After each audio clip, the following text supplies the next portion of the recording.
أعوذ بالله من الشيطان الرجيم. پناه وړم الله تعالی شړل شوي شیطان څخه. بسم الله الرحمن الرحيم.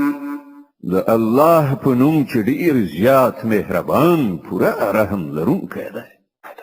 وما كان لمؤمن أن يقتل مؤمنا إلا خطأ ومن قتل مؤمنا خطأ فتحرير رقبة مؤمنة ودية مسلمة إلى أهله إلا أن يصدقوا فإن كان من قوم عدو لكم وهو مؤمن فتحرير رقبة مؤمنة وإن كان من قوم بينكم وبينهم ميثاق فدية وإن كان من قوم بينكم وبينهم ميثاق فدية مسلمة إلى أهله وتحرير رقبة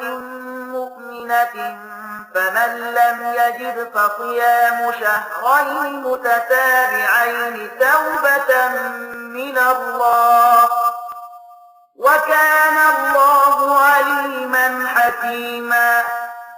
دا د یو مؤمن کار نه دی چې بل مؤمن ووژني مګر دا چې خطای ورڅخه وشي او څوک چې کوم مؤمن په خطای سره ووژني نو د هغه کفاره دا ده چې یو مؤمن له غلامۍ نه آزاد کړي او د وژل شوي وارثانو ته د وینو بیه ورکړي مګر دا چې هغوی خونی وبخي. خو که هغه وژل شوی مسلمان له کوم داسې قوم څخه و چې له هغه سره ستاسې دښمني وي نو د هغه کفاره د یو مؤمن غلام آزادول دي او که هغه د کوم یو داسې نامسلمان قوم وګړی و چې له هغه سره ستاسې تړون نو د هغه وارثانو ته به د وینو بیه ورکول او د یو مؤمن غلام آزادول وي. لکه څوک غلام ونه مومي پرلپسې د 2 میاشتې روژه ونیسي دا په دې ګناه باندې الله ته د توبې ایستلو طریقه ده او الله د علم او پوهې خاوند دی. ومن يقتل مؤمنا متعمدا فجزاؤه جهنم خالدا فيها وغضب الله عليه ولعنه وأعد له عذابا عظيما. پاتې شو هغه څوک چې کوم مؤمن له پوهې او ادراک سره سره ووژني نو د هغه سزا دوزخ دی چې په هغه کې به د تل لپاره استوګن وي. پر هغه باندې د الله غضب او لعنت دی او الله د هغه لپاره سخت عذاب تیار کړی دی.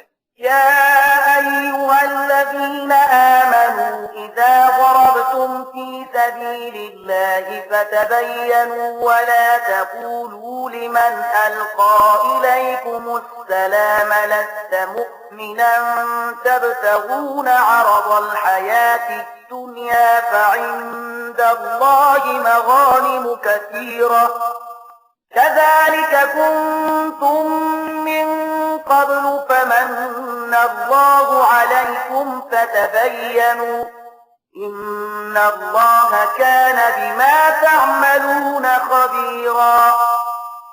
ای مؤمنان کله چې د الله په لار کې د جهاد لپاره ووځئ نو د دوست او دښمن په منځ کې توپیر وکړئ او څوک چې تاسو ته سلام واچوي هغه ته سمدلاسه مو وایاست چې ته مؤمن نه یې.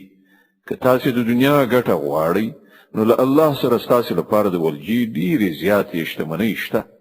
اخر په همدې حالت کې خو تاسو په خپل هم له دینه مخکې اخته شوي وئ بیا الله پر تاسو مهربان شو. له دې عمله له غور نه کار واخلئ. تاسو چې څه کوئ الله پرې خبر دی.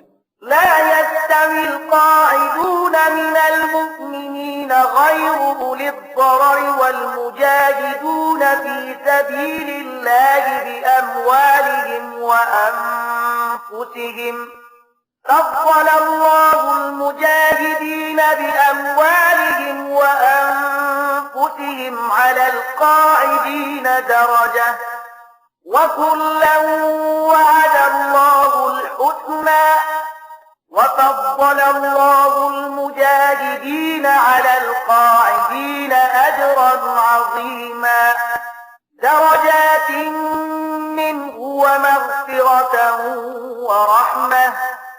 وكان الله غفورا رحيما. د مسلمانانو څخه هغه کسان چې بې عذره په خپل کورونو کې ناست دي او هغه کسان چې د الله په لار کې په سر او مال جهاد کوي د دواړو حیثیت یو شان نه دی. الله د ناستو په پرتله د هغو کسانو درجه چې په سر او مال جهاد کوي ډیره لوړه ګرځولې ده، که څه هم له هر یو سره الله د ښېګڼې وعده کړې ده، خو د هغه په وړاندې د مجاهدینو د خدمتونو بدله له ناستو کسانو څخه ډیره زیاته ده. د هغو لپاره د الله لخوا سترې درجې دي او بخښنه او رحمت دی، او الله لوی بخښونکی او رحم کوونکی دی. إن الذين توفاهم الملائكة ظالمي أنفسهم قالوا فيم كنتم قالوا كنا مستضعفين في الأرض قالوا ألم تكن أرض الله واسعة فتهاجروا فيها فأولئك مأواهم جهنم وساءت مصيرا.